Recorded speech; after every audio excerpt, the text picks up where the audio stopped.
হামলায় বিধ্বস্ত এক সময়ের সাজানো গোছানো শহর। পাখির চোখে ধারণ করা ধ্বংসযজ্ঞের এই দৃশ্য গাজার নয়, বরং ইসরায়েলের। গত ১.৫ বছরের বেশি সময় ধরে চলা তাণ্ডবে ধ্বংসস্তূপে পরিণত হওয়া গাজা উপত্যকারই যেন প্রতিচ্ছবি দেখছে ইসরায়েলিরা। গেল শুক্রবার ইরানে ইসরায়েলের হামলার জবাবে অপারেশন ট্রু প্রমিস 3 চালায় তেহরান। ছোড়া হয় মুহুর্মুহু মিসাইল। ক্ষেপণাস্ত্রের আঘাতে ক্ষতিগ্রস্ত হয়েছে রাজধানী তেলাবিব সহ ইসরায়েলের বিভিন্ন এলাকা। তবে সবচেয়ে বেশি ক্ষয়ক্ষতি হয়েছে তেলাবিবের মধ্যাঞ্চলে। বেসামরিক এলাকায় রকেট এসে পড়েছে। আসলেই বহু স্থাপনা ধ্বংস হয়ে গেছে।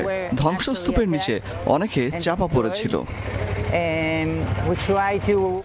হামলার ব্যাপকতায় বিস্মিত ইসরায়েলিরাও। কখনো ভাবতেই পারেননি এমন ধ্বংসযজ্ঞ দেখতে হবে তাদেরকেও।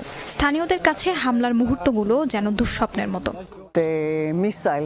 সাইরেনের আওয়াজ শুনেছিলাম। শোনামাত্র শেল্টারের দিকে দৌড় দেই। আমরা যাওয়ার সাথে সাথে বিকট বোমার আওয়াজ শুনতে পাই। খুবই ভয় পেয়েছিলাম। শুধু আবাসিক স্থাপনায় নয়, ব্যাপক ক্ষতিগ্রস্ত হয়েছে বাণিজ্যিক ভবন, শিক্ষা প্রতিষ্ঠান সহ অন্যান্য গুরুত্বপূর্ণ স্থাপনাও।